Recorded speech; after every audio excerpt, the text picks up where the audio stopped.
What's up guys, welcome back to the channel. My name is Dean, aka the Blue Crusader, and in today's video we're going to be showing you how to defeat the Twilight Lich boss in the Twilight Forest mod. Now the reason why I'm going to be covering this is because in my original Twilight Forest mod showcase, which you can find linked down below in the description, I didn't actually originally cover the Twilight Lich boss or how to defeat it. So I decided to make a standalone video kind of to add on to the original on how to defeat this boss and the general boss fight. So first of all, you need to find what's called the Twilight Lich Tower. The Lich Tower is basically found in the following biomes: the Highlands, the dense Twilight Forest, the Mushroom Forest, and the deep Mushroom Forest. Now as you can see here, this is what the tower looks like, and I'm in survival mode, and there's no main entrance, okay? There's no actual doors found anywhere around on this tower, so there's nowhere we can actually seek to gain entrance. So because of this, we have to either break our way through to enter or tower up with a set of blocks. I've left my pickaxe back at my base, so just for the sake of this, I'm just going to give myself a diamond pick, and as you can see, we have some cobblestone already prepared. So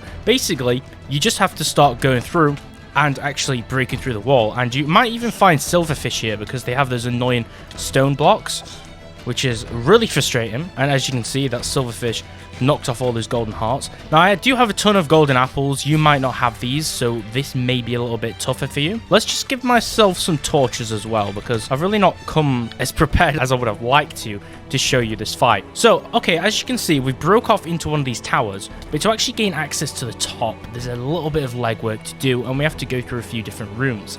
Now it might actually be a little bit of a challenge to find the actual main hall, because around the Lich Tower there's many different winding corridors and buildings, many different staircases, which all lead you to different places, which can be a little bit confusing. You may have a hard time finding the main room, but all it takes is kind of mine their way from the outside, and then kind of, especially if we go on the roof here, we can find our way to the actual main building, which is obviously going to be situated in the center, which is this main tower up here. Now you may have actually tried to enter this building and it actually kicked you out of the building, and you may be wondering, why on earth can I not actually get into this building like you did?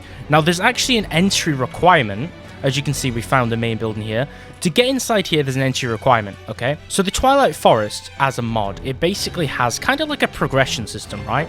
Okay, we don't want to fall off this roof. So it has a progression system. So you have to defeat certain bosses to then be able to access other boss fights. So in this situation, we have to actually defeat the Naga boss to access the Twilight Lich fight itself. So if you haven't yet defeated the Naga, you really need to do that first, because otherwise there's going to be an invisible force field which will block you out from actually gaining access to the tower in general. Now when you actually get inside the tower, you'll need to be prepared because there's a ton of mobs to actually face. So what we're going to do is we're just going to destroy these spawners, try and put as many torches around as possible. Now we've kind of done a little bit of a life hack here, because we've mined into the side of the building and we've already gained some height to actually get to the top. So once you remove the force field, which stops you from mining through the wall by defeating the Naga boss, you can actually mine through just like we did. Now if you don't do this, remember the force field blocks, even if you try and break them, they'll just instantly respawn, and then that'll block you from coming through. Now another tip I would give you, put torches around to prevent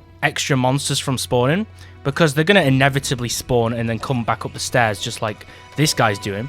So you want to prevent as many as possible from spawning in the dark places, which also includes these rooms, and most of the time they won't have spawners, but it's best just to double check, and put torches around, and also defeat as many mobs around as possible, especially skeletons, because they are really annoying. And then we'll just illuminate some of these side rooms and prepare for the boss fight. Now there's multiple levels. You'll find many small rooms and large staircases before reaching this main large building, which we're actually in, which as you can see houses the boss at the top. How do we actually defeat this boss? Well, first of all, he's going to summon large visages around, which you can't damage, okay?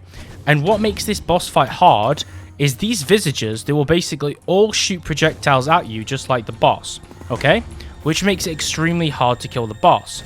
And it'll kind of knock you around, and the boss can teleport and reposition, which will also make it harder to actually defeat him. Now, the only way to actually damage this boss in the first phase is actually by deflecting these ender pearls, which he's going to fire back at him. And you can also deflect the visage's ender pearls, which are these little clones, back at the boss as well.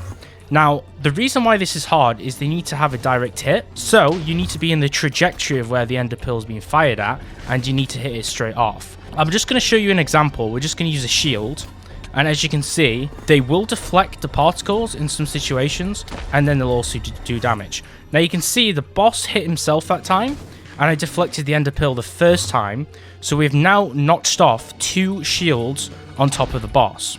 Now the reason for this is when the boss gets hit by his own projectiles, or when you knock them back at him, he will lose one of the shields on the top boss health bar. And obviously, to show this in real time, he will obviously lose them off of his actual shield spinning around the boss visually. So you can see at the top, he has 3 different shields for his health, and now he has 2 shields visually spinning around him. Now, you can make him hit himself, but it's a little bit more challenging. Like if you use a shield point blank, sometimes he'll hit himself, but you kind of need to kite around, and he will periodically shoot these particles, which can be quite hard to strike back. So okay, I've hit him. So now, this is where phase 2 happens, okay? Phase 2 is going to be hard, because this is where he summons minions, so you need to be in a good space for this fight. So as you can see here, I've just trapped myself in a room. This is the worst spot that you could be in.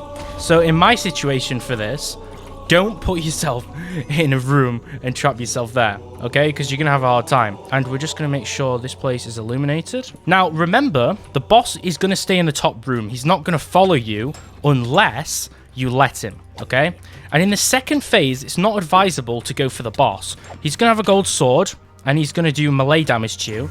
And this is going to be a PvE fight, okay?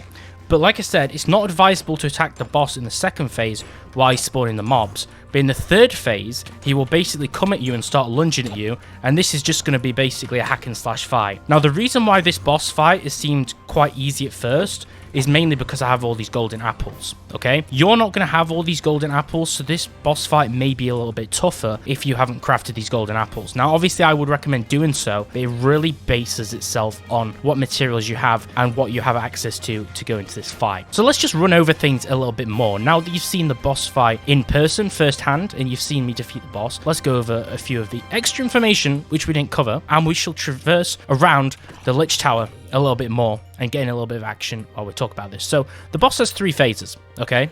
As you saw, he was pretty tanky. He has 100 health, and he will always stay on the top floor unless the player leaves.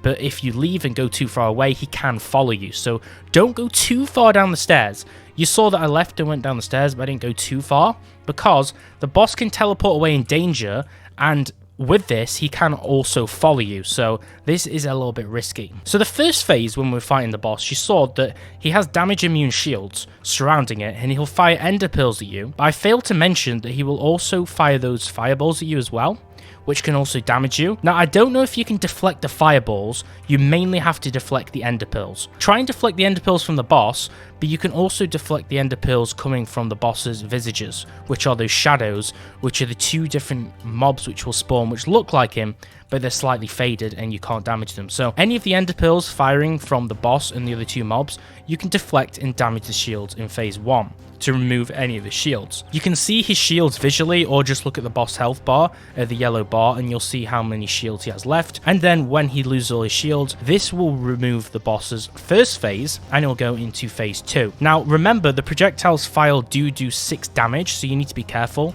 which makes the visages or the shadows pretty dangerous. Now, as we move into phase 2 of this boss fight, the boss can summon lich minions and zombies.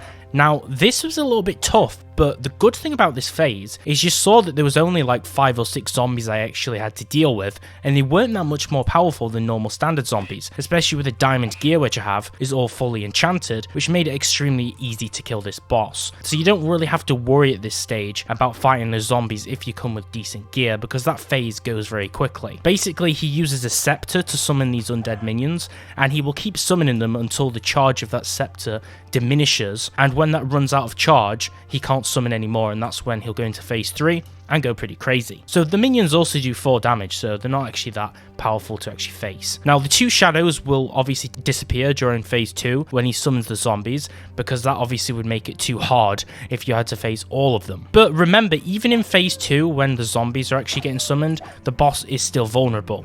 and then when you kill all 3 zombies or 5 zombies or however many spawn, he'll go into phase 3 where his scepter is depleted and the boss will basically just run at you in a frenzy and start damaging you with his gold sword, and that's just basically where you have to just heal, defend yourself with a shield, and just dial the boss down in PvE combat with a sword, and it's pretty straightforward and easy from there. So that is how to defeat the Twilight Lich in the Twilight Forest mod. I had a lot of comments on my old Twilight Forest mod showcase saying I didn't cover this, and have you got any tips to defeat the Twilight Lich? So I decided to go back and do a tutorial to basically close out that video and make it complete. If you want to learn more about the Twilight Forest and the other bosses in the mod and the features, do check out my mod showcase, which I will link down below in the description. Drop a like on the video, and for more mod showcases and top 10s, make sure to subscribe to the channel for some more Minecraft videos. Thanks for watching, and I'll see you next time.